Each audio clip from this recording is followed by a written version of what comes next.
They said humans were harmless, soft, predictable. But that lie shattered the moment. An arrogant alien commander kept jabbing her long, talon-tipped finger into the shoulder of a man who'd spent his entire life holding back the instinct every predator on Earth is born with. And then he bit her, not out of rage, out of fear, but to remind an entire species why humanity survived every monster their planet ever created. What happens when the galaxy learns humans don't just endure aggression? They answer it. If you're already hooked, you're in the right place. Hit like to boost the story, subscribe for more wild HFY tales, and share this with someone who loves seeing humans shock the galaxy. It really helps, and I appreciate you being here. The intergalactic trade station rotated slowly over the silver-blue crescent of Mirathos 3, its metallic hull reflecting starlight like a crown in orbit. To most species, it was a monument of diplomacy. To humans, it was a constant reminder that they were still newcomers in a galaxy that wasn't sure what to make of them. Captain Jake Morrison had spent 6 long months learning the rhythms of this place.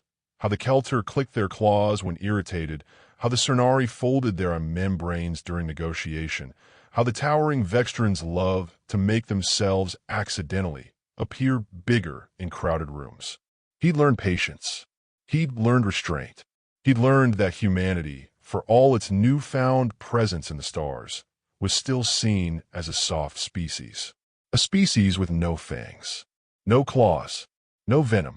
But today, patience was running thin. The morning began like any other. Jake stepped off the transport lift, datapad in hand, ready to brief the council on the latest trade security protocols.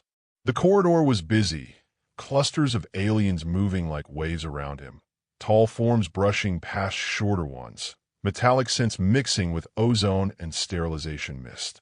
And then Commander Zixa of the Vexter Dominion, nearly 2 meters tall, elegant in that effortless, predatory way only her species could pull off. Midnight blue skin that shimmered like polished stone, eyes like twin obsidian shards, and an ego big enough to have its own gravitational field. From the first day Jake met her, she made her contempt painfully clear. Humans, in her view, were fragile ground crawlers. Amusing, weak-willed, barely worth acknowledging unless she needed a laugh. He'd endured it because diplomacy demanded it, because Earth couldn't afford conflict with a species that could fold steel with their bare hands. But Zixa?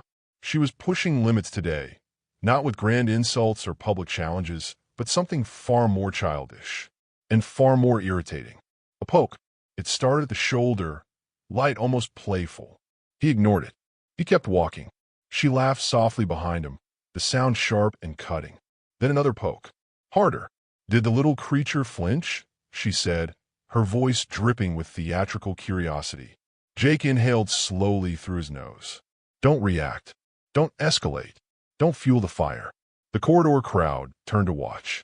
Vextrans stared with smirks. Kelter leaned in with hungry curiosity. A Cernari diplomat whispered anxiously to her aide, her frilled ears fluttering. Everyone knew Zixa liked to test boundaries, but poking a human in public? That wasn't cultural tradition. That was sport. Jake stepped forward, keeping his voice professional. Commander, I'm on my way to the council. Please maintain a respectful distance. She blocked him, smiling. Predatory. Respectful. Zixa echoed. Oh, human, if you desired respect, you should have evolved something more impressive than blunt teeth and slow reflexes. And her hand came up again. Long fingers. Sharp nails. This time she aimed for his face. Something snapped. Not anger. Jake had handled worse than a smug alien bully. What snapped was older. Deeper. The part of the human brain wired for survival, for fight or flight, for reacting faster than thought when something touched your face. Her finger never made it. His hand shot up, grabbing her wrist with precision born from instinct and military training. The corridor fell silent. The hum of the station seemed to fade. Zixa tilted her head, surprised but amused. Oh, the creature grabs? She murmured. Show me more. She shouldn't have said that. She really shouldn't have said that. Jake felt a cold clarity settle over him. Not anger, Instinct. He pulled her hand toward his mouth. She had half a second to react, half a second to widen her eyes. Then Jake bit her. A firm, deliberate, primal bite right at the fleshy base of her thumb. The sound that tore from Zixa wasn't pain. Vextrans could handle plasma burns and kinetic shock waves, but humiliation. Shock. Disbelief. A human bit her. A human bit her. Her scream echoed down the corridor as she ripped her hand back. Whispers exploded like wildfire. He bit a commander. Is this a human dominance ritual? Did you see how fast he moved? One alien security officer took a step forward, then hesitated. After all, attacking a Vector commander was an offense. But what was this? Assault? Defense? Cultural response? Nobody knew how human instinct fit into station law. Zixis stared at her wrist, at the small but undeniable bite mark. Her obsidian eyes snapped to Jake. Shock, rage, and something else, something no one expected. Recognition. Jake met her gaze with the calm intensity of someone who'd already decided he didn't regret what he just did. That, he said evenly, is what humans do. We bite. We're not harmless. We're survivors from a world full of predators that wanted us dead. And we didn't stay alive by bowing our heads. A deep rumble vibrated the air. Ambassador Karish, the dragon-like Solari diplomat, laughed. Actually laughed. By the ancient codes, he boomed. The human used his teeth. Chaos rippled across the hall. Shock from some species, all from others. Humans were new, soft-skinned, small compared to many alien giants. But now, there was something else. Unpredictable. Zixa lowered her hand, the anger melting into something unsettlingly close to interest. She stepped toward Jake, studying him the way one predator studies another, not for hunting, but for ranking. You escalated, she said quietly. You did not flee. You did not whimper. You used primitive weapons. Jake didn't waver. You pushed. I pushed back. Her lip curled, not in disgust, but in what might have been respect in Vexteran culture. The crowd held its breath as she leaned close enough that only he could hear her next words. In my culture, that bite is not insult. She paused. It is invitation. Then she turned sharply and walked away, her posture no longer dismissive, but wary. The corridor erupted in murmurs. Some aliens glanced at Jake like he was a ticking bomb. Others nodded with newfound respect. A few even gave him wide space as they passed. Jake stood alone in the hallway, heartbeat steady, breathing controlled. He wasn't proud of what he'd done, but he wasn't ashamed either. Something fundamental had shifted, not just between him and Zixa, but across the station. Humans weren't prey, and he had just proven it in front of half the diplomatic corps. He checked the time on his datapad, exhaled, and whispered to himself, "Well, that meeting's going to be fun." He walked toward the council chamber. Behind him, the legend of the human who bid a Vexteran commander began spreading like wildfire through the station's gossip networks. And Jake had no idea just how far that story would reach. The council chamber was already buzzing when Jake arrived. Conversations that usually drifted like lazy clouds now crackled like static. 12 species sat around a crescent-shaped table, their eyes, some single, some multiple, tracking him the moment he stepped inside. Humans have been on the station for years, but never like this. Never as the center of a cultural detonation. Jake took his seat, spine straight, heartbeat steady. He'd had firefights with pirates that rattled him more than this room full of diplomats pretending not to stare. He set his datapad down, folded his hands, and waited. No one spoke. Not at first. They simply watched. Finally, Counselor Veru, a feathered, hawk-faced Averlin, leaned forward. "Captain Morrison," he said with a tone hovering between curiosity and alarm, "is it true that you bid a Vexteran commander on the station concourse?" A dozen murmurs rippled. Jake could have dodged the question. He could have softened it, spun it, or hidden behind diplomatic jargon. But that wasn't going to work today. "Yes," he said. "I bid her." Gasps. Hisses. 2 species clicked their mandibles in clear shock. The Kelter ambassador actually dropped his data slab with a clang. Jake continued, voice calm. "She kept poking me. She invaded my space. She poked my face. I acted instinctively. Instinctively, Vero echoed. That is precisely the concern. Before Jake could respond, a deep voice rolled across the chamber like thunder. Concerned, Ambassador Karish, the massive, scaled Solari, lifted his head with amusement. It was magnificent. Jake closed his eyes briefly. Great. The dragon was involved. Karish folded his arms, his massive wings shifting slightly. Vextran's test strength and resolve. Humans answered in the only primal language Zixa respects. The human used teeth, Karish, hissed a Cernari elder, her frilled ears trembling. Teeth. Do you creatures have no restraint? Karish laughed. Restraint? The Vextran commander certainly did not show restraint. Why should the human be the only participant expected to accept humiliation? This wasn't the meeting Jake expected, but he was starting to understand something important. The bite had broken an invisible, silent rule of alien diplomacy. Humans weren't supposed to act like apex predators. Humans were supposed to be calm, gentle, civilized. But the galaxy forgot something. Civilization sits on top of instincts, not instead of them. Jake cleared his throat and finally spoke again. If I may, humans are not fragile. We never were. Our species evolved surrounded by predators that wanted us dead. We survived by fighting back. The bite wasn't calculated dominance. It was a boundary being pushed too far. The council exchanged glances. This time, it was Counselor Jalek of the Crystalline Sharn who chimed in, his light-filled body flickering. Captain, I believe most species here underestimate human physiology. Your dental structure, your immune response, your jaw strength, these are not trivial. Karish smirked. Your species bites to assert control, yes? Jake raised an eyebrow.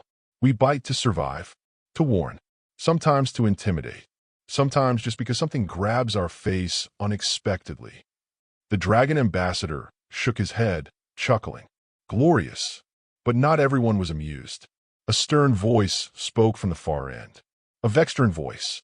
Commander Tkar stepped forward, Zix's second-in-command, tall and armored, eyes burning with scrutiny. By Vextran cultural standards, the human's act was not an attack. The room stilled. Even the counselors who typically argued with Vextrans leaned in. Explain, Vera demanded. Tkar's expression didn't change. Among our people, when a dominance test is answered, especially in public, it becomes a formal declaration of standing. He turned his obsidian eyes toward Jake. The human did not commit a crime. He passed a challenge. You mean? Jalek began. Yes, Tkar confirmed. Jake Morrison is now considered ranked. Suddenly, Jake understood why Zix's face had shifted from fury to something resembling curiosity earlier. He hadn't humiliated her.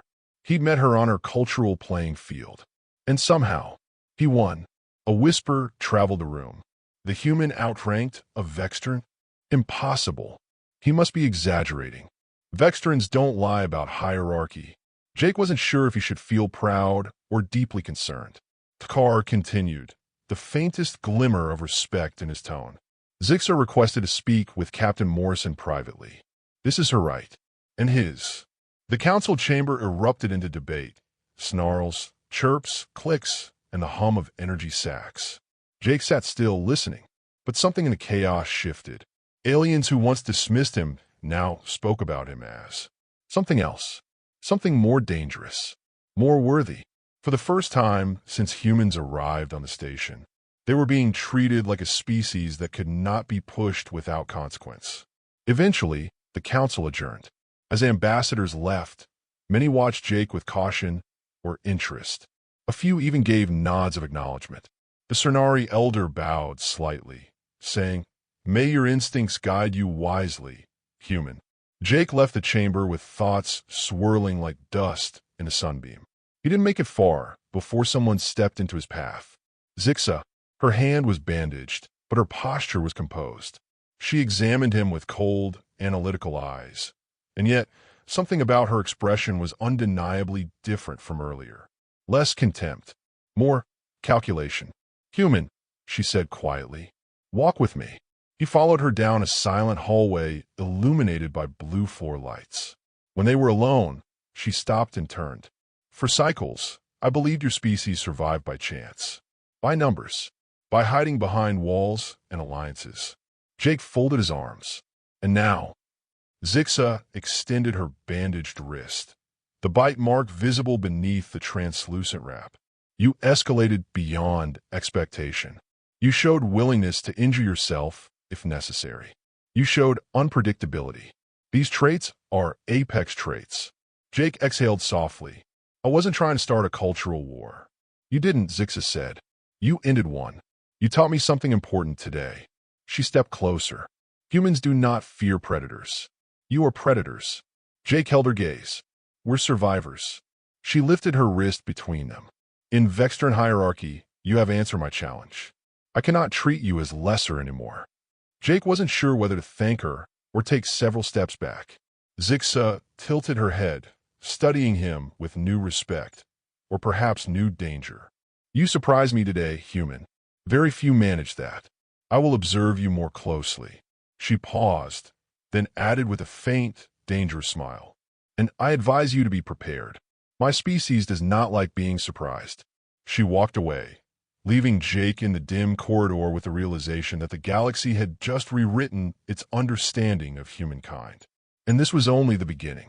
For the next 3 days, the station lived in a strange hush around Jake Morrison. Everywhere he walked, eyes followed, some calculating, some cautious, some outright fascinated. Humans had always been the new species, the soft-skinned diplomats learning their way through a galaxy of clawed titans and armored beasts. But now the whispers sounded different. That's the one who bit a Vexteran. Careful. Humans aren't harmless. Did you see the footage? He moved like a strike beast. Jake pretended he didn't hear any of it, but the galaxy had a way of making its opinions impossible to ignore. Even the station's automated drones paused before gliding past him, as if their programming needed a moment to update its understanding of who or what a human was. He didn't feel dangerous. He felt tired. But Zixa? She wasn't tired at all. On the 4th cycle after the incident, Jake received a summons. Formal, unambiguous, stamped with the silver emblem of the Vexter Dominion. Commander Zixa requests your presence. Location, Vexteran Isolation Chamber 3. Time, immediately. Jake stared at the message for a long moment. An isolation chamber. Great. Exactly the kind of place you wanted to meet a predator who just realized you might be one too. Still, he went. It wasn't courage. It wasn't duty. It was instinct. He knew he had to face her sooner or later, and delaying it would only make things worse. As he approached the chamber, 2 Vexteran guards stepped aside. They didn't sneer or smirk like usual. They watched him like he was something they couldn't quite classify, part curiosity, part threat. The door slid open with a hiss. Inside, the room resembled a minimalist training hall. Smooth floors, faint blue lighting, a single elevated platform in the center. Zixa stood atop it, hand behind her back, posture regal, eyes unreadable. Human, she said, not mocking, not condescending, just acknowledging. Jake stepped in, the door sealing shut behind him. You requested a meeting, he said slowly. I'm here. Zixa descended from the platform with the fluid grace of a creature who'd never lost a fight in her life. When she stopped in front of him, she was close enough that Jake could feel the faint heat radiating from her skin. You have changed the station, she said. It wasn't intentional. Intent is irrelevant. Impact is what matters. She paused, studying him with unsettling detail, as if she could peel apart his biology just by looking long enough. I brought you here for clarification, she continued. 3 days ago, when I tested your boundaries, you did not react as prey. You reacted as an equal. Jake raised an eyebrow. Equal? You were poking me like a kid in a playground. Her expression darkened, not offended, but thoughtful. You mistake my actions. Vexterans do not poke for entertainment. We poke to gauge muscle density, tension response, speed, and willingness to assert. It is a dominance ritual, simple, universal among our kind. Jake blinked. So you were testing me? Yes. You are the human diplomat with the highest influence on the station. I needed to understand your position. Jake exhaled slowly. And the bite. That was when her eyes changed, obsidian to something almost shimmering with respect. "The bite," she said quietly, "was the single most direct answer you could have given. My species has a phrase: only a fool challenges a creature that does not fear teeth." Jake almost laughed. "I didn't think. That's all. It was instinct." "Instinct," she repeated, "is the truest language of dominance. More honest than words." She began to circle him, slow, predatory, evaluating not as an enemy, but as a rival. Jake kept still, every military-trained nerve telling him not to turn his back. A lesser species might have misread it as fear. A Vextran would see it for what it was. "Control. You confuse the galaxy," Zixa said as she circled. "Your species looks soft. You smile easily. You attempt diplomacy first. But beneath that," she tapped her claw lightly against her bandaged wrist, "you hide teeth. Real teeth. Teeth that bite, even when surrounded by those stronger than you." Jake watched her carefully. "You didn't call me here just to admire my bite strength." Zixa stopped in front of him again, closer now. "No, I called you here because the Vector Dominion needs to know how humans establish dominance among their own kind." Jake froze. "That is personal. It is necessary." She stepped back, giving him space, something she had never done before. "Humans confuse the hierarchy. You bow sometimes. You challenge sometimes. You smile even when angry. You use no pheromones, no threat display, no claws. Your signals are hidden. This makes you unpredictable. Unpredictable beings can destabilize an entire station." Jake rubbed his jaw. "So what do you want from me?" "The truth," she said simply. "How do humans decide who leads?"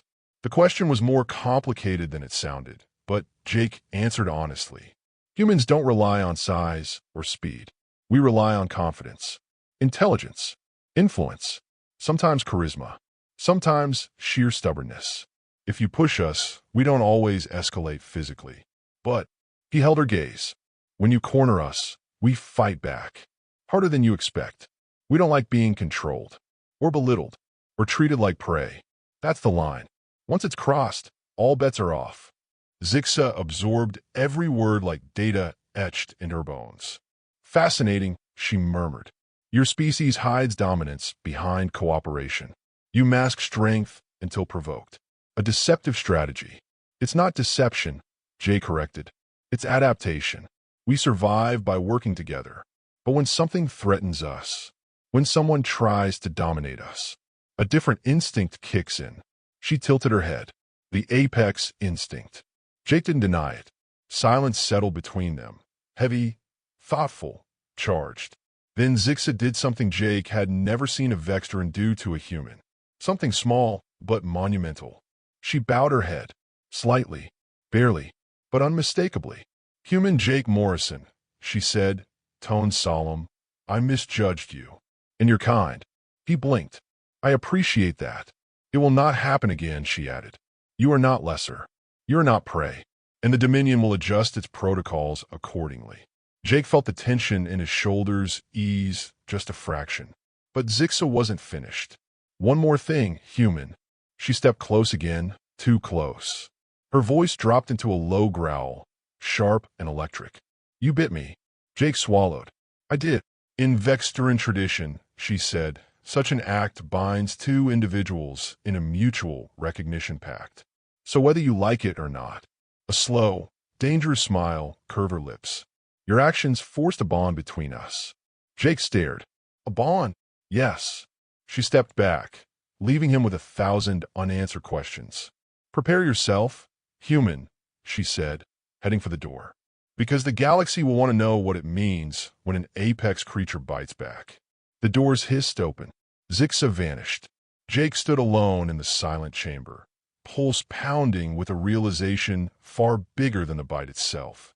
He had just become the first human in recorded history to enter into a Vextran dominance pact. And this was going to change everything. The story of the bite didn't stay contained to the trade station. Not even close. By the end of the first galactic week, over 100 different species had heard a version of it. Some exaggerated, some flat-out ridiculous. One rumor claimed Jake tore off Zix's entire hand. Another said Zixa challenged him to a mating duel. A third insisted humans carried venom in their mouths, and the bite was a death sentence. None of it was true, but the galaxy didn't care about truth. It cared about stories. And this one grew legs faster than any of the diplomats expected. Within 10 days, the story reached the Dominion capital. Within 12, it reached Earth. By day 14, Jake Morrison discovered he had just become the most accidentally influential human alive. But right now he was sitting alone in his quarters, staring at a message from the United Human Council. Captain Morrison, you appear to have accidentally initiated the first cross-species dominance pact in human history. Please advise. Jake groaned and covered his face with both hands. Oh, this is my life now. Before he could compose a reply, the door chimed. Enter, he said, half expecting another diplomat ready to poke at him. Figuratively this time. But when the door slid open, it wasn't a politician. It was Zixa. She stepped inside without waiting for permission, her presence filling the room like a storm rolling in. She looked different today, calmer, but also sharper, like she'd spent the last few cycles sharpening her thoughts into weapons. Human, she said. Zixa, we need to talk. She walked past him, inspecting the small quarters as though cataloging everything from the arrangement of books on his shelf to the single plant he was trying very hard not to kill. You live simply, she noted. Homesick microbes thrive in clutter, Jake said. Earth rule. A strange rule. We're a strange species. She turned to face him. Your bite continues to spread through Dominion channels, she said. Many believe you have made a challenge. Others think you have claimed me. A few believe I have claimed you. Jake blinked. Claimed? No, absolutely not. You poke me in the face. Zixa crossed her arms, unimpressed. And you responded with the most primal display of vertebrate dominance known to my species. What did you think would happen? Jake sighed. I didn't think. I reacted. That, she said, is why this matters. Instinct speaks louder than intention. She stepped closer, a familiar move, but her posture was different this time. Not mocking, not hostile, evaluating. You have changed the balance aboard this station, she said softly.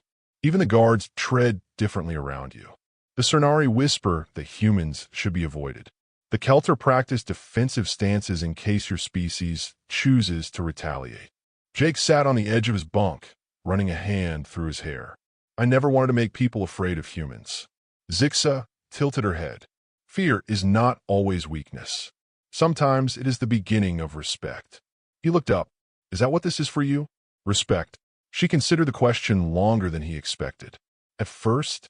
No, she said honestly. At first it was offense, then surprise, then curiosity. She paused.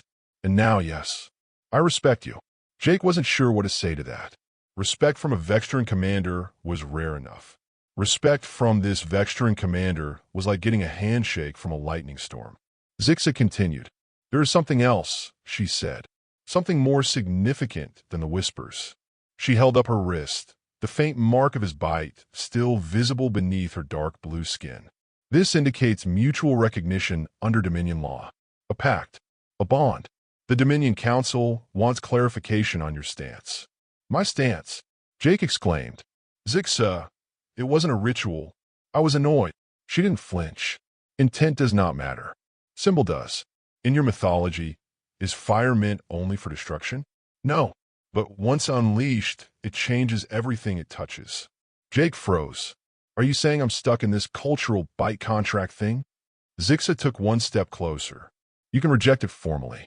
But if you do, every Vextran on this station will know you backed away from a challenge you already met. You will still be respected, but never trusted. Jake leaned back, rubbing his temples. So my choices are, accept a pact with the most intimidating alien on the station, or damage an entire interspecies relationship before breakfast. Zix's eyes sparkled with something between amusement and approval. You begin to understand our culture. Jake stood, finally facing her fully. What does this pact actually mean? For you? For me, she answered. It means I cannot dismiss you again. I cannot belittle you. I cannot ignore your presence or decisions. You are recognized as my equal. And for me, Jake asked. Zix's expression softened, barely, but enough to shift the air between them. For you, she said, it means I am bound to defend your standing. Not because humans are fragile, but because you answered my challenge with teeth. That demands reciprocity. Jake stared. So you're saying, if someone threatens me, I will intervene, she finished. Publicly. Vigorously. That was a lot. So, I have a Vextran commander as my, what ally? Bodyguard? Political partner? Bondmate, she said simply. Jake choked on air. Excuse me. It is not romantic, Zixa said flatly. Humans and Vextrans are not compatible. Do not flatter yourself. Then what does bondmate mean? Zixa positioned herself in front of him and spoke with solemn clarity.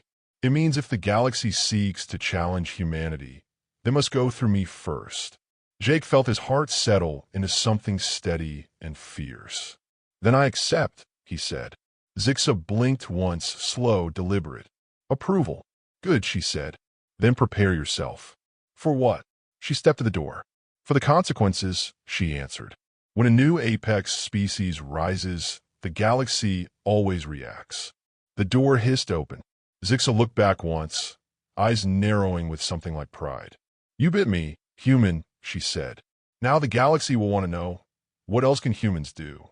She left him standing in the glow of his small cabin, heart pounding with the realization that nothing, absolutely nothing, would ever be the same again.